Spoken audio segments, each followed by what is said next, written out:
creamy, decadent, low-calorie chocolate mousse made from bean juice, coming right at you.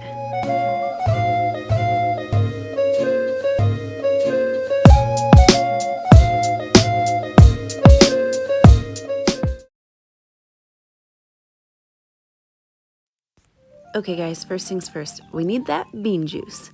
So I'm just opening up a can of chickpeas here, and then we're just gonna drain off the juice here. I am just using half of the can of chickpea juice for this recipe.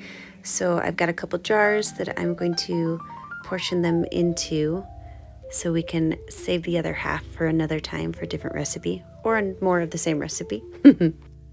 I'm just gonna put a lid on it and pop it in the fridge, and it'll stay good for up to 2 weeks. So it's kind of nice to have this on hand. So while one of these guys hangs out in our fridge to use later, I'm going to pop the other one into our stand mixer, and we're gonna start mixing on medium speed, working up to high speed.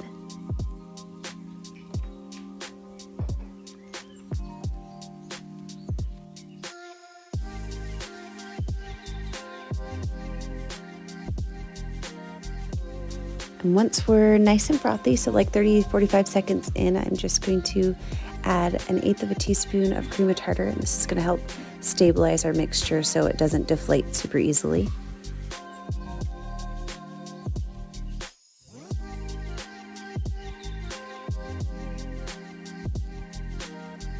And once we're about a minute in and your aquafaba is starting to look nice and pillowy, like it's ready to start forming peaks, I'm going to pour in 1/8 of a cup of our non-calorie sweetener. This is that Swerve stuff that I keep talking about. I'm so sold. The flavor's awesome, and it just works so nice with sweet treats.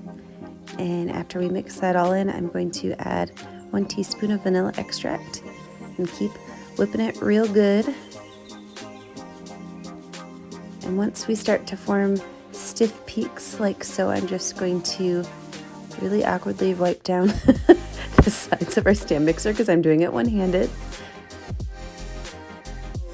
So we're just going to let this mix on medium while we get our chocolate melted here. I've got a little makeshift double boiler going on here with some water on medium heat, a bowl on top, and I'm going to dump in 1/2 cup of dark chocolate chunks. Any chocolate will work for this recipe. The darker the chocolate, the more decadent your mousse is going to be. So once our chocolate's nice and melted and creamy, we're just going to pull it off of that double boiler and let it cool down just a little bit for a couple minutes. Then we are going to up the ante in our chocolate mousse game by adding a bit of peanut butter. But not just any peanut butter. I'm going to add this PB2. Not only is it amazing for smoothies, I really love using it in this recipe because it gives it a ton of flavor without a ton of calories and a ton of fat. But it also stabilizes the mousse even better than actual peanut butter would. So I'm just mixing 2 tablespoons of this PB2 with 2 tablespoons of just any kind of non-dairy milk. I'm using some organic soy milk. And we're going to stir it around until it's nice and lump-free. The nice thing about this PB2 is the more liquid you add, the more liquidy the mixture will be, so it will loosen up our chocolate a little bit here.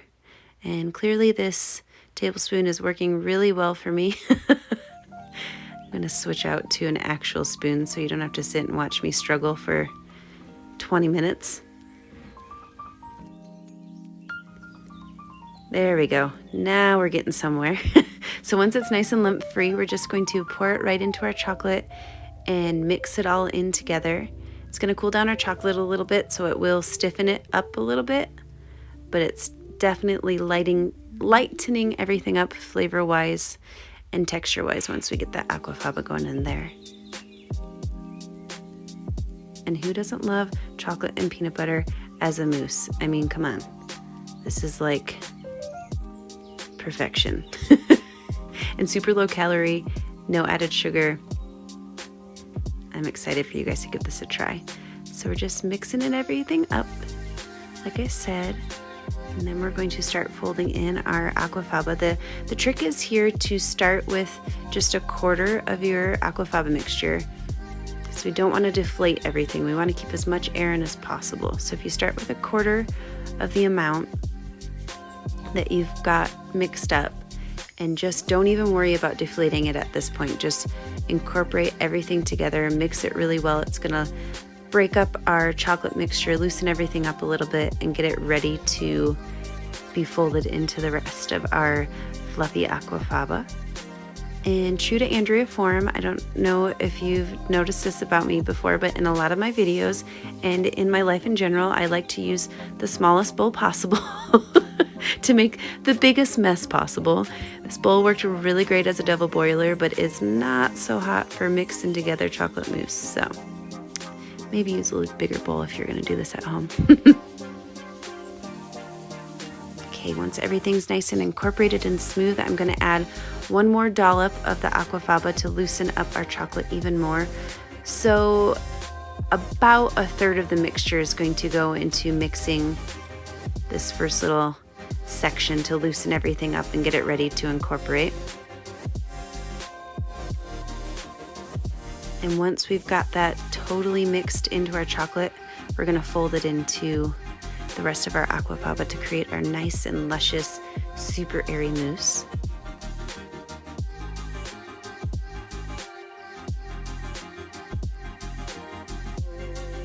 Okay, we are ready. Can you tell, hopefully you can tell from this video how much lighter it is, how much more airy it is, even though it's deflated quite a bit because we're mixing it quite vigorously. You can tell it's already getting there, nice and velvety. So we're just gonna pour this into the aquafaba, and this is where you got to be a little bit more careful and make sure you're just folding and not just mixing it haphazardly. So what I'm going to do, if you haven't folded things together before, all you do is you use your spatula and you're going to go around the edge of the bowl, and I promise I will show you at some point here. There we go. So I'm just going around the edge of the bowl and cutting down the middle, and I'm trying to be as gentle as possible to keep as many air bubbles in this aquafaba mixture as possible. So we're just going to do this little folding maneuver until it's just barely combined. Just when you barely start to not see ribbons of white anymore, that means you're good to go. Try as hard as you can to not overmix this. It really makes a difference. And we are just about there, folks. As you can see, the ribbons are just about disappearing. It's nice and pillowy still, fluffy, a little bit of taste testing. I think we are ready to put these in dishes and chill them out. So I've got a couple of these little rocks glasses that will work perfectly. You can put it in any sort of container to chill it in. These just I thought would look pretty. So I'm just going to portion out our mousse into each of these. It is a pretty rich mousse, so you could even use smaller containers if you wanted to serve more people. And you can of course add toppings, make this like a parfait, whatever you're feeling.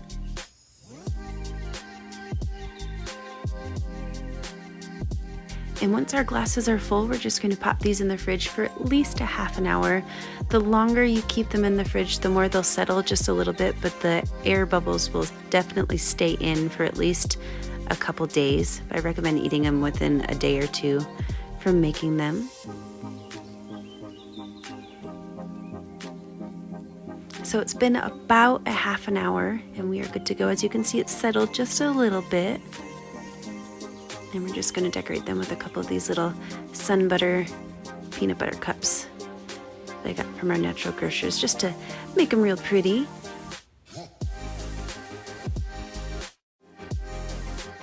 And there we are, the easiest chocolate mousse you'll ever make. Super healthy, good for you, no added sugar, made from bean juice. This ingredient is seriously magical. I hope you guys give this a shot. Let me know what you think. Look at how airy and gorgeous that is. Oh, yum. I hope you love this as much as I do. Thanks so much for watching. I'll talk to you guys soon. Cheers.